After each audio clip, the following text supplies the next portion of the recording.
Hello there! Welcome to the Catholic Underground. It's time for your weekly Catholic guide to the digital continent. I'm Father Chris Decker. Joining us, we've got the usual band of misfits. Father Ryan Humphreys is a priest of the Diocese of Alexandria, from what we understand. Hello, Father Ryan. How are you? I'm Father Ryan Humphreys, and I'm a priest of the Diocese of Alexandria. He's also the Associate Chaplain of Radio Maria USA. And we're so happy that you're here. As always, Joshua LeBlanc, I'm sorry I didn't get to you first, but I just actually didn't look at my rundown. He's in Bayou Land. He is of the Bayou Land Computer Solutions in Lafayette and Abbeville. Hello, Joshua. Hello. As you can tell, I'm still kind of getting used to this new studio setup here. My computer is off to the side, so I can't really see very well. You've managed to tune into episode number 196, and we are happy to be with you on this Ascension Sunday in the United States. We won't get Father Ryan talking about that, but we will talk about World Communications Day, because that's what today is, May 20th. Father, did we lose you? No, I'm here. Great, wonderful. It's our Woodstock here on the CU, as you know, and we thought we'd highlight some of the particularly interesting points in Pope Benedict's message. And it's really cool that the Holy Father is talking about the difference between silence and word. That's his big deal.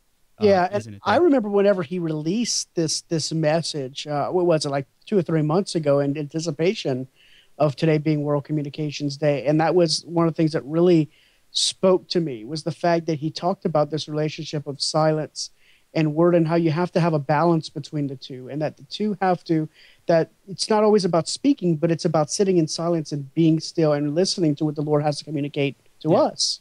We don't often think about there being a balance between these things. Usually, just like at the top of the show, a dearth of silence can be uncomfortable. But actually they have to kind of alternate. And Father, I couldn't help thinking of like a sine wave, of an alternating current of some kind, that there's a beauty in that symmetry, and it's also the same whenever we communicate with one another. Right. The as with so many things, there is the yin and yang, the back and forth, the feast and fast, and they're both essential because they give context to one another. Someone who never ever stops talking, like I'm sure y'all remember the librarian when we went to minor seminary together. That's right. Never did. Who would come in and he would take one deep breath in the morning and then talk all day long for the rest of the day. Ironic for a librarian, but it is the silence that gives the words meaning.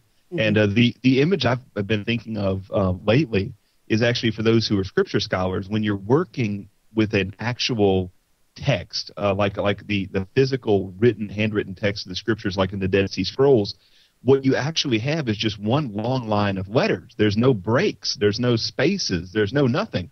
And you get the sense that break between this word and that word, that silence is not just optional. It's one of the things you've got to have. Right. Otherwise, you just have 175 letters. You don't have words and sentences and concepts and ideas.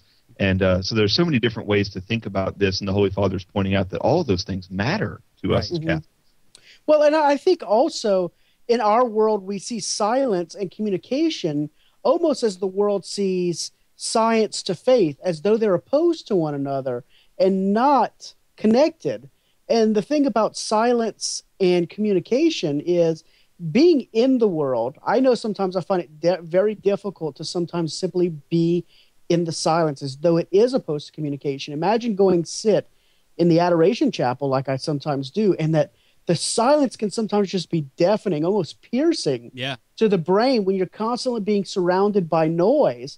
But once you become in tune to the spiritual life and become in tune to the Lord, you can really find in those moments of silence that there is real communication going on. Not so much that you're necessarily communicating with God, but that you're opening your heart so that he can communicate to you. Right, and that's the beautiful thing. the Holy Father talks about silence. He says, without silence, words rich in content cannot exist. And that's especially true in prayer as well. That the Lord can't penetrate our hearts unless we're willing to be silent.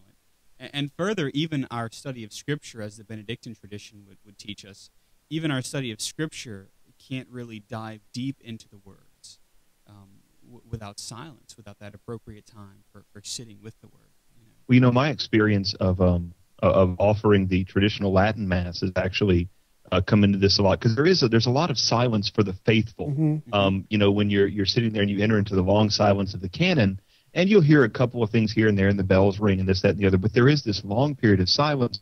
And a lot of people started coming up to me when I was offering that Mass on a regular basis, at the Minor Basilica, and they would say, "Father, that sermon of yours, it didn't really start making sense until after the consecration." I went, "What are you talking about?"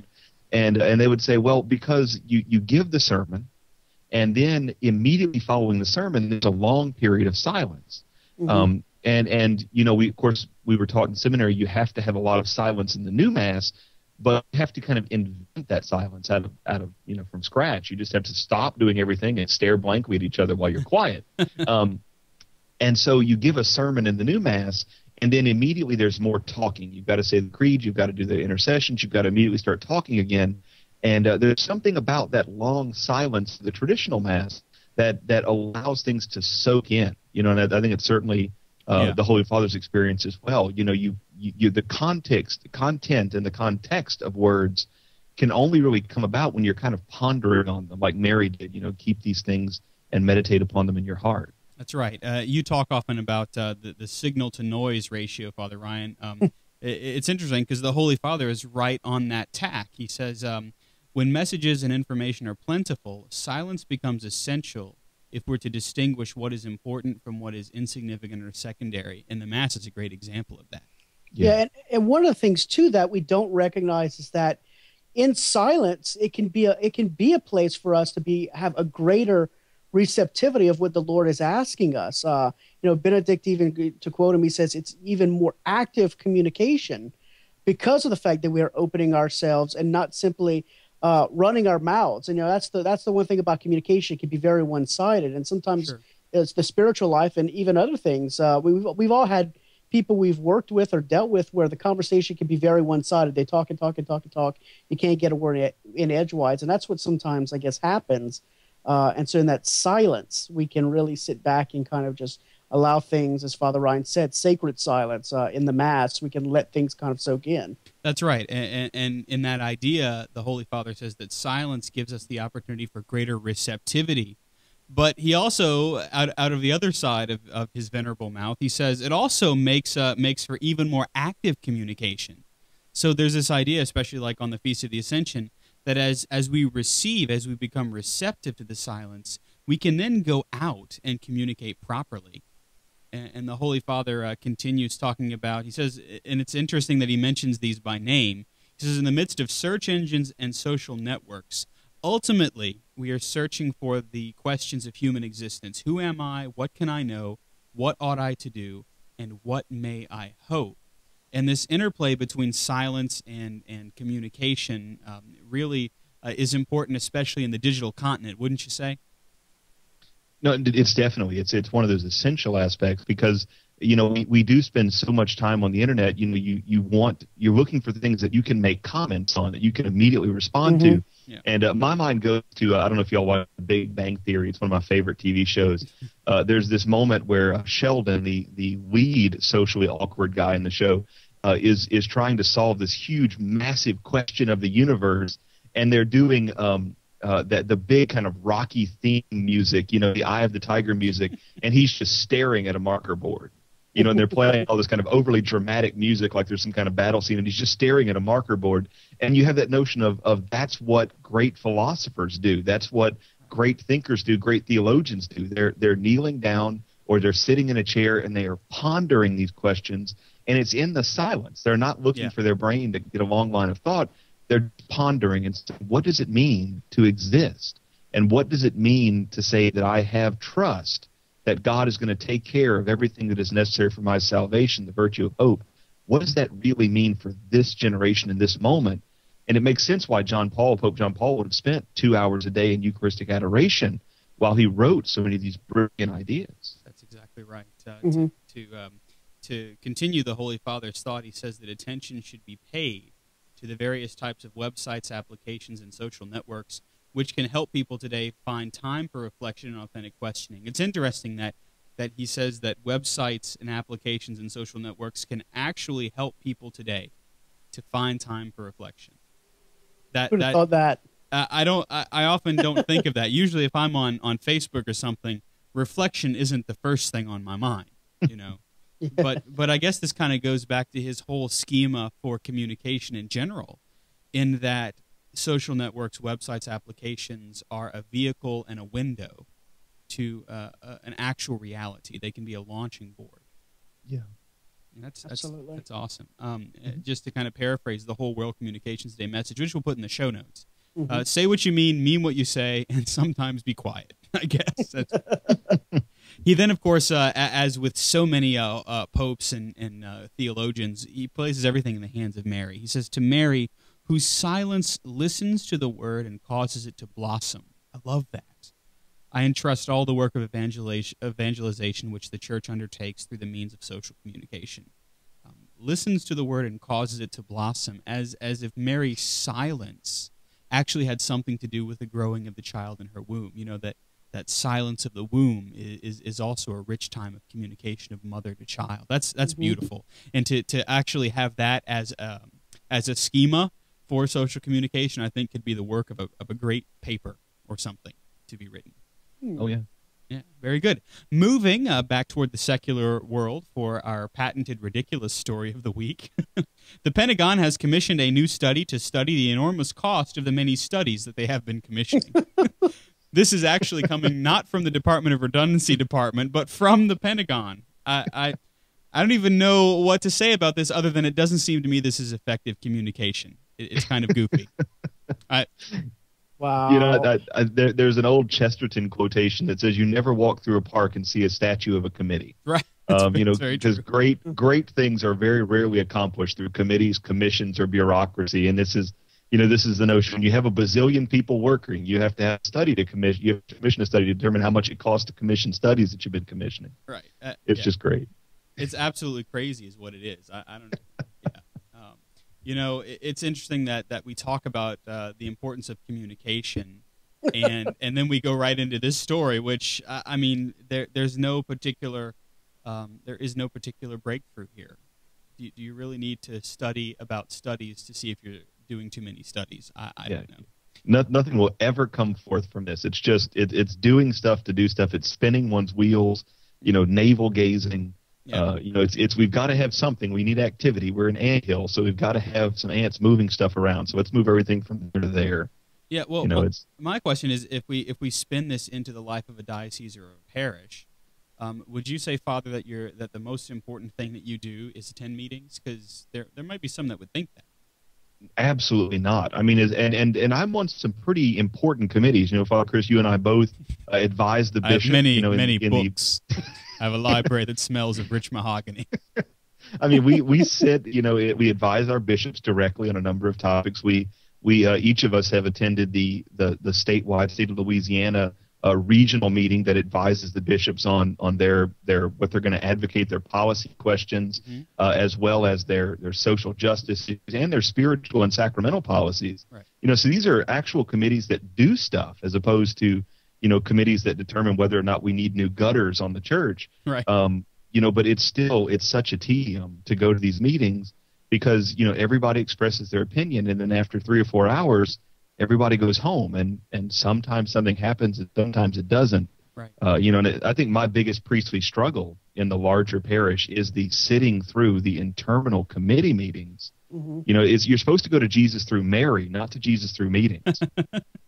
That's right. It's a good axiom for the priest, right? You know, that we often joke about that, and that's a beautiful thing. Is that if you want to meet, well, maybe meet in the silence, and that's where we actually can get some of the impetus for working through a meeting too.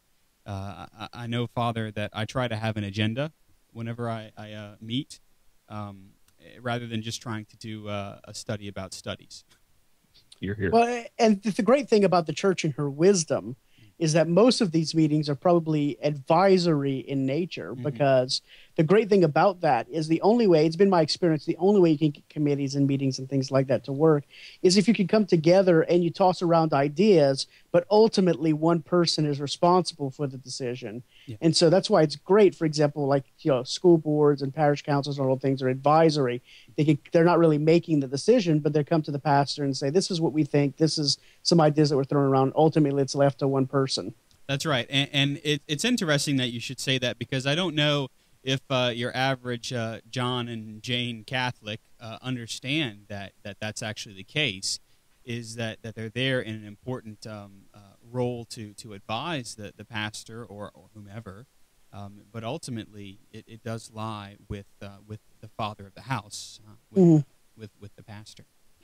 That's an interesting thing to note too, because I think if there's a clear hierarchy, even in bureaucracy, if there's a clear hierarchy, then you don't end up doing something foolish like this, making a study right. about studies, But it's kind of that, as you say, Father, that committee mentality where nobody's the leader and everybody is, that you can say these silly things. Yeah, I mean, and there is another part of the equation where you say the priest does have a certain responsibility, as the bishop does, to help those volunteers understand the role they're playing and to build up teamwork, because we are living in a society where the priest may or may not be good at finance, he may or may not be good at building, and so it's necessary to encourage the faithful to share their gifts with God, their time, talent, treasure, and so there is part of that has to be done, but it's one of those careful things that the priest has to spend time on his knees saying, how much of that do we do, as opposed to let's just make a decision and not waste the faithful's time.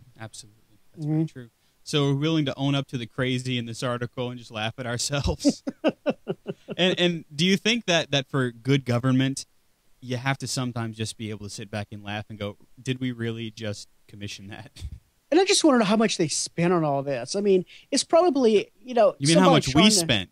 Well, right, exactly. This is probably somebody going, I need to do something, otherwise I'm going to lose my job and I think I'm not doing something. Oh, let me commission a study. About studies. About studies. And whether or not we study too much. Now, there'll probably be another study to find out if this study was successful. That's true, yeah. That's probably very true. Stay tuned. That's right. A study OCD about people like me could not handle that. No, I don't. Hey, I'm not OCD, and I don't know if I could handle it. Yeah. At the polar opposite of the crazy bureaucratic miscommunication, we have Google. Google actually is attempting to communicate and communicate well. They've made their latest public offering widely available, and they are calling it Hangouts on Air. Now, this is actually a pretty cool thing. Naturally, I don't think that my computer is allowing me to show our screen on air, so you'll have to take my word for it. But Google Plus, actually, they're integrating this with Google Plus, and the idea is that you become the broadcaster, but you're also welcoming in on your Google Hangout this little bar with all the people that are hanging out with you. But you can broadcast this live on your Google Plus page. Do you think that this is actually going to be a plus for Google Plus, or is this just a way to say, here, you really need to use our social network? And how long before Facebook takes it? Well, this is one of those things that Google Plus has done remarkably well. I mean, the reason that you're looking at a static picture of my face right now is because if you weren't, you'd be looking at me having a dumb look on my face, and then every 5 or 8 seconds, you'd see me move a half an inch because I have terrible bandwidth out where I am. But for some reason, Google Plus has some kind of dark magic that actually does a good job with my video. Yeah. And so I think Google has some ability to do this better than Facebook does, at least right now. But I do think that this is one of those things that's incredibly valuable, not necessarily to a video professional. ESPN is not going to be using this, but somebody who just wanted to make an amateur podcast, maybe like me for Life is Still Worth Living, and didn't really want to spend any real time or energy with video, but still wanted to put it out there. And, of course, this thing automatically records to your YouTube channel. So, I mean, anything you're doing, even if you were drawing a web comic, this becomes a really amazing and free tool to produce some simple amateur call video really well and really fast. And so I think there's a lot of value in this, even if it's not going to make sense necessarily for us or for ESPN or for ESPN 8 or whatever. Yeah, go ahead, Josh. I'm still not going to Google Plus. I just can't get into it. You just can't do it? No, I really can't. I mean, with all the cool integrations and everything, I think it's still not enough for me to be able to move on over. And I mean, unless something really cool happens and that, I mean, I just really can't see myself using this at this point. I mean, I guess there are people who can use it and it would be great for the Hangouts and all of that. But, you know, I still would rather hang out with people in real time. Yeah. You know, for me, I don't simply, if I'm going to meet with someone on Skype, it's because I want to get some business done. Or, you know, because it's absolutely necessary. Like if Catholic Underground needs to have a meeting amongst ourselves, then we'll do it over Skype, you know, video or something like that. I'm not going to have a hangout simply to have my group of friends and we're just going to hang out on a webcam. That's absolutely boring to me.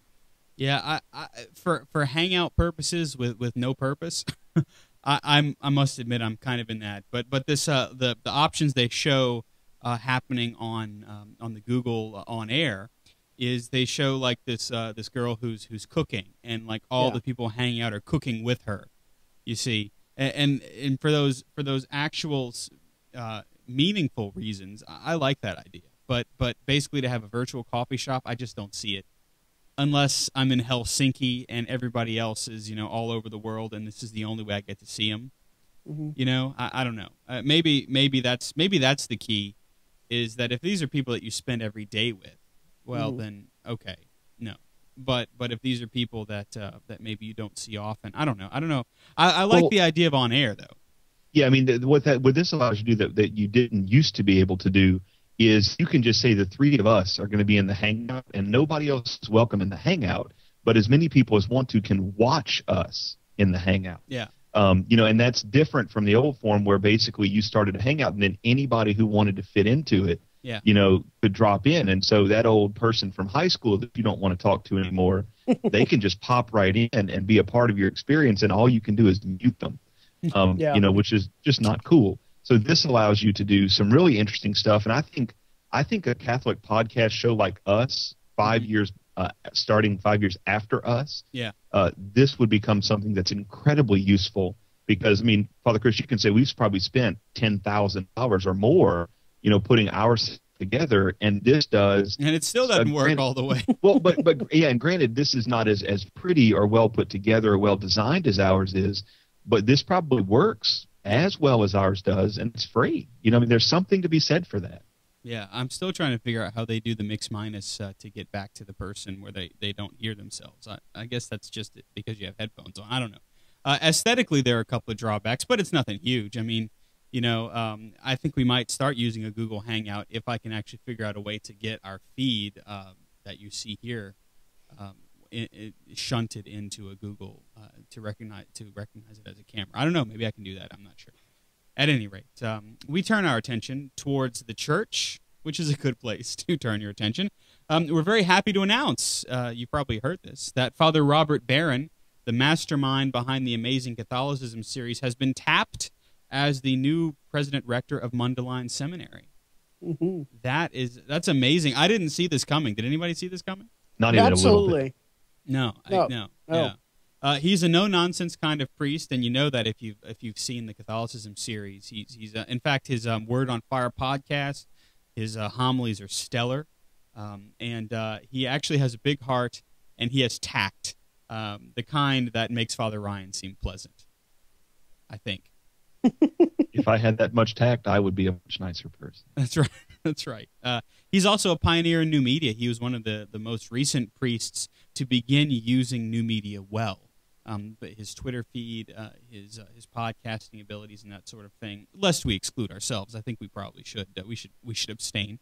But the digital continent is an important place for priests to be, and he said absolutely. And he is now the second major seminary rector to be published on the topic of the new evangelization. Of course, the other is our own Father Wayner, who is coming to the Notre Dame Seminary in New Orleans. He's formerly of the PCJ, the Pontifical College Josephinum, and he has written extensively on the new evangelization as well. So I don't know what's going on here. Is this setting up a chess match between two seminaries, or is it that the U.S. bishops are saying, yes, this new evangelization thing is important, so let's get some people in here that can begin to train our seminarians for what's going to be a pretty militant arming with the truth. Yeah, I think that ultimately it just comes down to the fact that that's the next great place the church is going to have to do ministry. You know, at some point, the apostles said, one of us has got to go to India and one of us has got to go to Spain, you know, so get to walking. So Mark drew the straw, and then off he went. Yeah, that's right. And, I mean, at a certain point, you know, we have seminarians who need to learn how to be in the parish, but we've got to start training our young men as well to do the digital stuff. Yeah. And, you know, Father Chris, the old priests in my diocese, the old priests in yours, and the old priests in Josh's are not the men who are going to say, let me just get excited and buy a camera. It's going to be the younger guys, and so seminary is the right time to start working on it. Exactly. It's been my experience in the church that she doesn't, whenever she embraces something new or finally comes to the realization that she needs to embrace something new, she doesn't look at her priests and go, okay, who's willing to do this? She says, who's already doing this? Right. And then takes those who are already doing it and saying, okay, we're going to take what you're already doing and then raise it up. Right. And show you as the model for, and it seems like that's just what the church is doing, embracing all of these different areas that she seems that she needs to. That's right, and that's where you want to be. You want to be on the forefront of all of these things, and that's a very formidable thing. It's nice whenever you see that happening, and you can kind of begin to see the train lining up for the place that we're going to go next. And I think that's awesome. So our best wishes, of course, to Father Wayner, and of course to Father Barron. I have to say, I wonder how this is going to interface with his apostolate. You know, it would be like, Father, if you or I were named something of something important. You know, what would happen? So as it is, we're already so busy. But I hope that he's still able to continue doing the things that he does. What we're going to be doing right now is taking a little bit of a break. You're watching the CatholicUnderground.tv.com. We'll see you in just 2 minutes.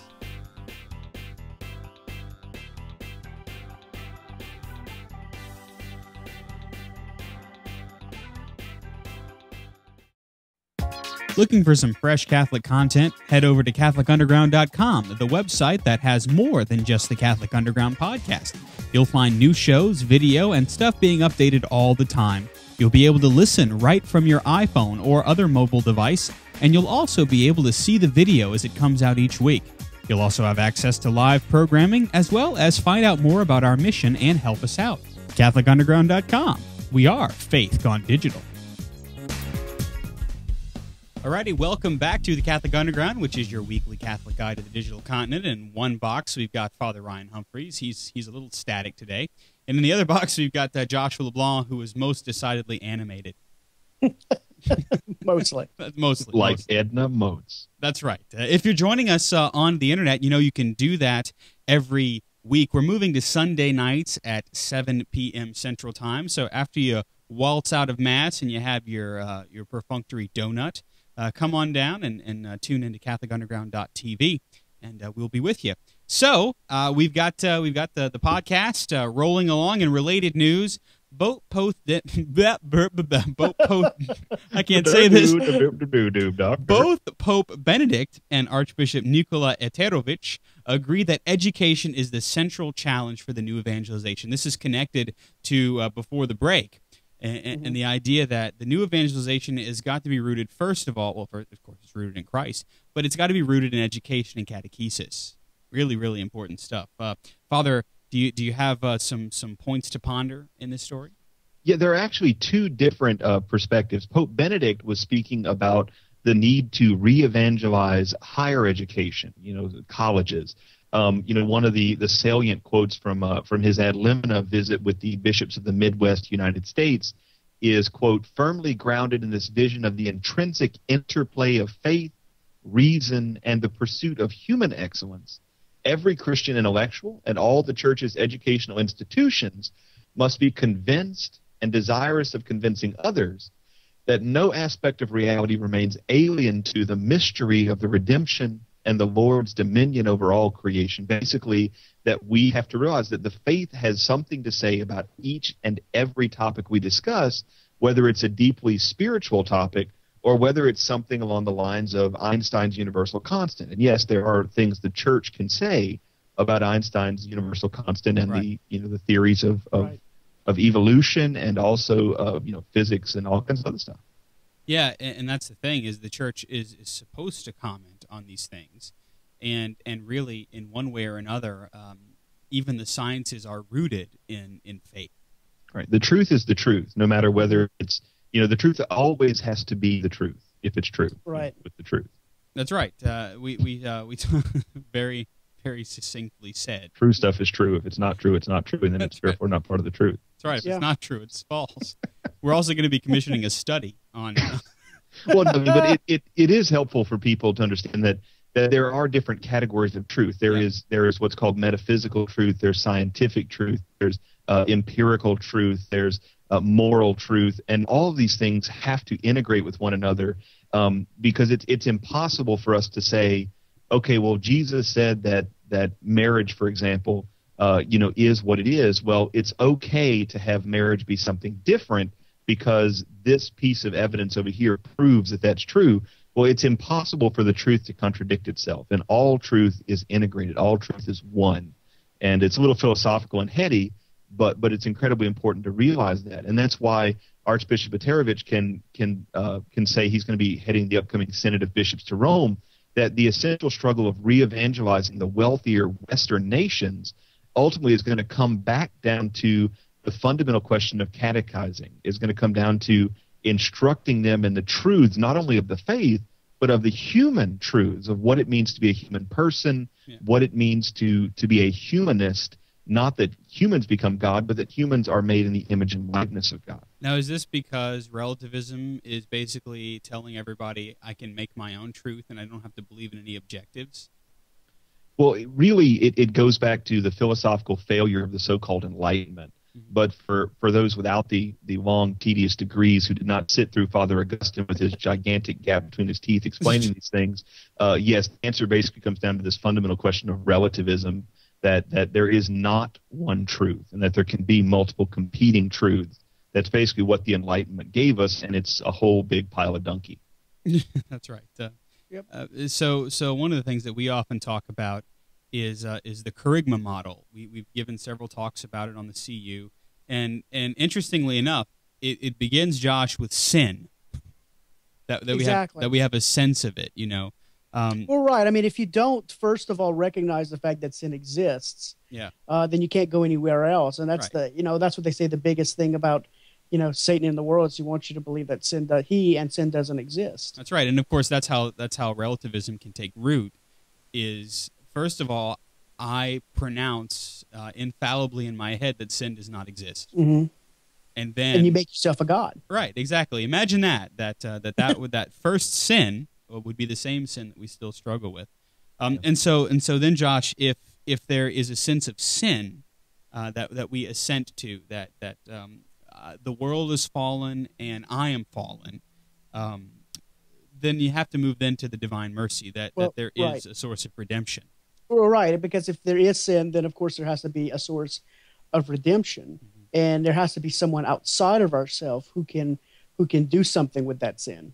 Yeah, it's hard, and of course this is where the education comes into it. It's hard for us in the Western world to, first of all, to admit that there is sin, and then also to admit that I can't absolve myself from that sin.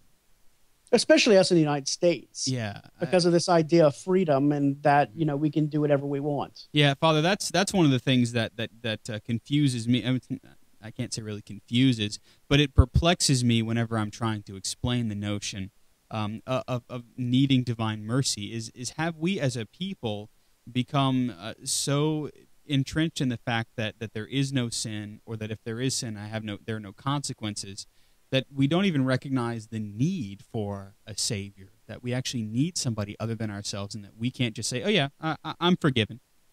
Right. Well, with the worship of science, we've kind of found ourselves in a situation where we can say there are certainly people who could be blamed for this, that, or the other, but we don't need now to look beyond ourselves to explain the world. We don't need to look beyond Darwin, who gives a very incomplete picture of creation.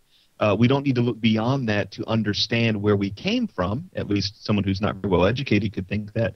And then you end up with the notion of, okay, well, if I can explain my existence to dumb luck, then all I'm supposed to do is have as many experiences as possible while I'm here, and that's it. And I don't need to worry about forgiveness. I don't need to worry about eternity, and I certainly don't need to worry about anything larger than me. And then sin is reduced to blame. And once that happens, you really find yourself in a mess. It's like the difference between freedom of religion and freedom of worship. Yeah. Well, sin and blame are two very different things. Right. And just because I'm not to blame for something doesn't mean I didn't commit a sin. Yeah. And of course, that's when we finally work our way towards saying, well, if I am at fault, then I do need a Lord. I do need a Savior. I do need redemption. And once that acceptance of mercy begins, then you have the good soil that Jesus talks about, and you're ready for all the educational stuff. We call that mystagogia, right? That's the $10 word. Right. That's the basic starting point. And that's not the big heavy-duty theology. We make the mistake oftentimes of thinking that theology is always helpful. In fact, probably 9 times out of 10, it's not. Mystagogia is that fundamental, basic spiritual milk. How do you pray? How do you do penance? How do you give alms? How do you make moral decisions? How do you love? How do you honor and serve God? What are these things that are fundamental to the practice of the Christian faith? They're not they're not enough in themselves, but they are the fundamental, the basis. You don't want to talk about what is the Immaculate Conception before somebody knows how to make a moral decision. Right. And I often wonder in parishes, because in the RCIA process, mystagogia is really supposedly one of the most important parts. After a person is baptized and received into the church, they enter into that period of mystagogia. And I often wonder what goes on in a parish. We have no RCIA candidates in my parish at present. So I often wonder what goes on in that mystagogia process. And as you say, it really is kind of learning the boot camp of what it means to be that daily Christian, right? Yeah. Our current RCIA is kind of bass-ackward, so to speak, that we spend about 9 months or a year explaining all of this catechesis stuff before we really get a chance to dig into the sense of sin or divine mercy or mystagogia. And so what you end up happening is a bunch of people who come through the program with a lot of ideas and thinking that Christianity is about ideas rather than about the man Jesus Christ. And that's one of the things that's hard to do is the notion that in the old church, in the original notion, you had this deep sense of belief, and then you were baptized, and it wasn't necessary to wait a long, long time to do that. And then after baptism, the expectation was then the real learning process begins, and it unfolds. And that's why you have a sponsor, who helps you with the mystagogia stuff. And then you go to the priests and the deacons for instruction and catechesis. And then ultimately the long term is your vocation. Now that you know and now that you understand, you're ready to really live the Christian life, then what does God want me to do with that? How does he want me to bring that, as our gospel today said, to baptize the whole world, to go out to all the earth? How does he want me to do that? Very cool. And I think that there could be a whole kind of restructuring of the RCIA based on this, because I tend to think of the RCIA, of course I never went through it because I'm a cradle Catholic, but in my experiences as an intern, etc., my experience has been that, as you say, it's very intent on ideas and almost apologetics, because people are so hungry when they come into the church that they really, perhaps they wonder, well, why am I just going to learn how to be a better person if I'm not getting kind of the heavier duty stuff, Well, and there's something to be said, Father. I think you use the term accurately. They're hungry. Yeah. But what happens whenever you're hungry and you eat too fast? It's not good for you. It's not good for your body, which is why the Church in her wisdom says, yes, you're hungry, but we need to meet this out and eat this. You need to be devouring these things over time, which is why the Church doesn't allow someone who's just come in to say immediately, well, I'm called to the priesthood and I want to start studying for the priesthood. She says, no, you have to have time to devour and to ingest these things before you don't want to hastily make a vocation decision. Right. So that's why you have to move through all of these processes in a timely manner. That's right, because vocational decisions, be it priesthood or be it marriage, they're permanent. Right. They are binding. Well, and the thing about this is the first 4 of those steps, and really the 5th one too, can all be done with new media. You can if you've watched the Catholics Come Home video, you can really get a sense of sin and a sense of divine mercy from the, of course, part of that is going to be your own internal experience. but the new media has a lot to offer for that. So say was the same true with mystagogia and catechesis. A series of little videos explaining how to pray and how to make moral decisions and how to serve God, and those things can all be done on the digital continent. They can't be exclusively done there.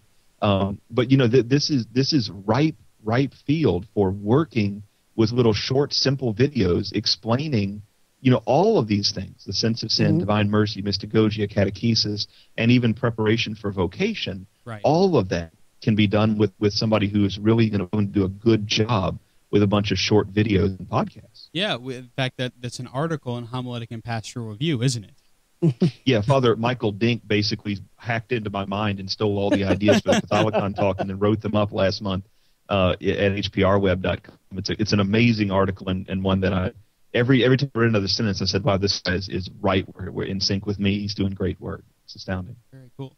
While we're talking about catechesis, we ought not to neglect the human formation part.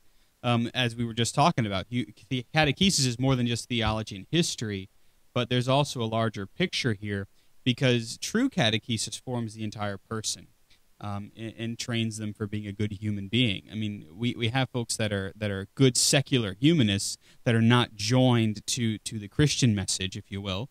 But in the same way, you can have a Christian who doesn't realize that his or her actions actually have to spill out into the world. That's the whole point of the ascension, right? Why are you just standing there looking up into the air? Go do something before I get back.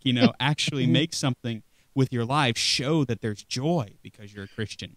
And I think the thing also to remember in all of this is that while you can be going through these steps, you can be informed and you can be educated. Yeah. While education informs the mind, it also should be informing the heart. Sure. There's not just this intellectual conversion and informing that goes on, but the spiritual capacity, the heart must be informed and converted as well. That's right. And we see that in people like J.R.R. Tolkien, George MacDonald, Oscar Wilde, G.K. Chesterton, and Flannery O'Connor. These were people who actually in the literature that they wrote showed an integration of their faith with action, and beautifully they showed it. And especially I think of Flannery O'Connor and perhaps Tolkien, they show it by showing the reality and even the grittiness of the human condition, especially Flannery O'Connor there. Yes. And so there's a list of short stories because let's see, J.E. Foyer at stpeterslist.com listed 5 short stories that every Catholic should read. And that's, of course, because we are all about forming the whole person as a follower of Jesus Christ.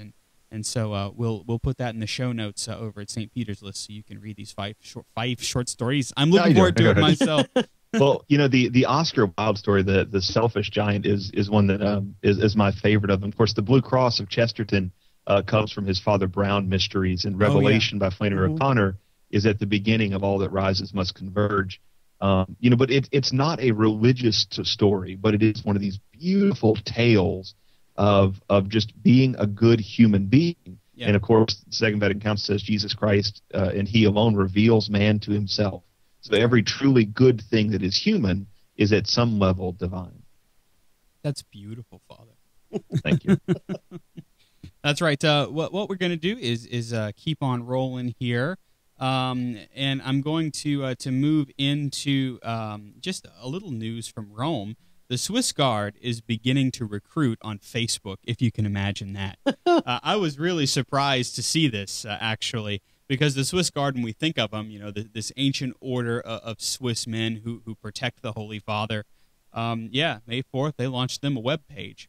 And this was, 2 days before the swearing in of their new members. And now, Father, they're hoping to boost recruitment. Josh, are you going to sign up? Of course, you're not Swiss. I'm also married. Oh, you're also married. That's right. You're out twice. Because rules, Carlo. There are rules, aren't there, to be in the Swiss Guard? There are, but I don't recall them. You have to be under, I believe, age 30 or 35, something like that. Hey, check your show notes, 9F. Oh, really? They're there? Okay. Yeah, there you go. In order to be a Swiss Guard, male citizen who is Catholic and serving in the Swiss Army, under age of 30, stand at least 5'8". I am 5'8.5". Oh, so if you were Swiss? Well, the part about the Oh, you're irreproachable reputation. Oh, yeah. So yeah, under 30 years of age as well. I was close, off cuff. Not Josh, having I don't know if you would notes. look attractive in those funny clothes, though. No, I'm sure there's a weight requirement too, and this great physique I have, I don't think. That's right. would make Well, it. they have that suit of armor, that chest plate that fits, so you might be able to fool them. Mm-hmm. But I guess you have to do some stuff before you get the really cool armor. Yeah, but I think the there's standing also, for an hour, I that'd be think- crazy. I don't see it there, but I think there's also a requirement that you have to be unmarried. Yeah, Yes, you have yeah. to be single. Yeah. Okay. You might. It's interesting because these actually are almost the same things as the seminary, right? You must be Catholic. You must be practicing your faith.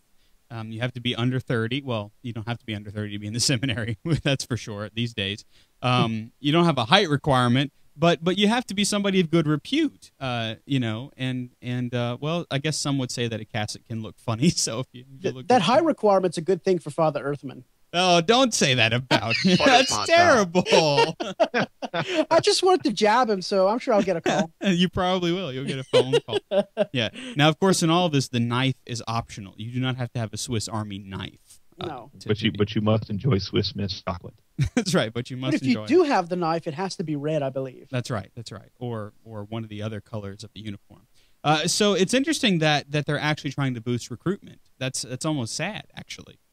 Well, actually, I've looked through the Facebook page and their website, and of course, none of it's in English. But what I can read, it doesn't seem as much like they're really trying to push recruitment. It seems like that's coming from the article at CNS. I see. But it does seem like they're just trying to get some visibility out there, let people know.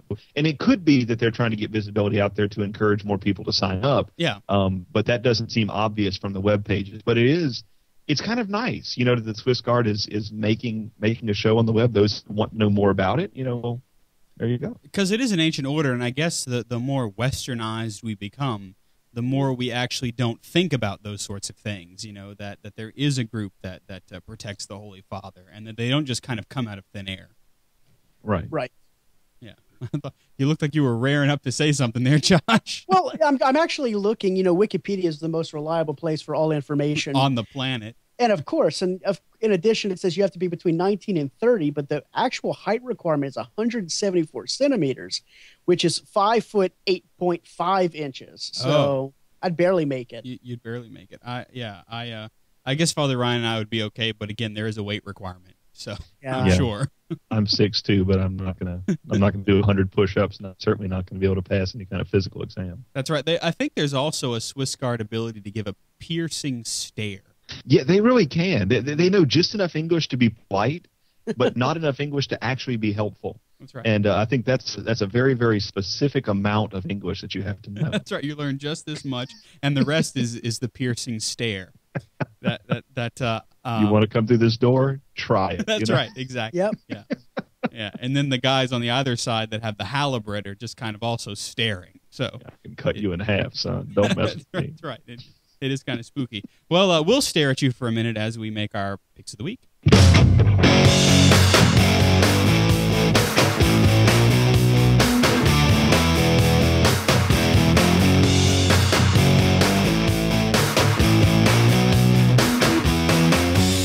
All right, now first pick of the week, we head over to Joshua the Starer LeBlanc. One of the items that I have been longing for quite a long time is the Ignatius Catholic Study Bible. They've only got the New Testament out right now, and this is actually the third Ignatius Bible that I've purchased. So now I've got 3 Revised Standard Bibles by Ignatius. But what makes the Study Bible so great is it's probably, I guess, 1.5 inches thick, and it's just the New Testament. We have 2 copies here at Catholic Radio. Well, there you go. In addition to it having the scripture passages, there's also study information about what those passages mean, or historical references, or things of that nature. So it's great if you're trying to figure out what a particular passage might mean or what it's referring to. And lo and behold, right there's a footnote that tells you, St. Paul is talking about this, blah, blah, blah. And it's all commentary by Dr. Scott Hahn throughout the book. It's one of those things that I highly recommend, that if you're really wanting to understand Scripture more formally, but maybe you don't have time for scripture study classes or historical classes, this is a great tool for you to get. It's not terribly expensive, about $30 on Amazon. Again, the Ignatius Catholic Study Bible. And if you're thinking of buying this, go to CatholicUnderground.com and click the Amazon link that's on our website. That's right. And if you buy through that little button that you click on our website, you actually will help us out with a little bit of revenue. So we certainly do appreciate that. So here it is. What do they call it? The Catholic Study Bible, New Ignatius Testament Catholic edition. Study Bible. Yep. Sorry, ICSB. ICSB. All right, Father Ryan, what's your pick of the week, and does it have an acronym? I'm going a little nerdy this week, and I'm recommending a product called Ruby Motion. Writing apps for the App Store for iOS and that kind of thing are very difficult. You have to learn an entirely new language that is only used for that. And there are a lot of people who know other languages, like Python or like Ruby, but it's very difficult. It has been very difficult to make programs written in those languages work in iOS or work for your Mac OS X. And Ruby Motion is a service/product that allows you to write an entire app in Ruby and then have it convert or be converted by this service/app into a fully functioning iOS system.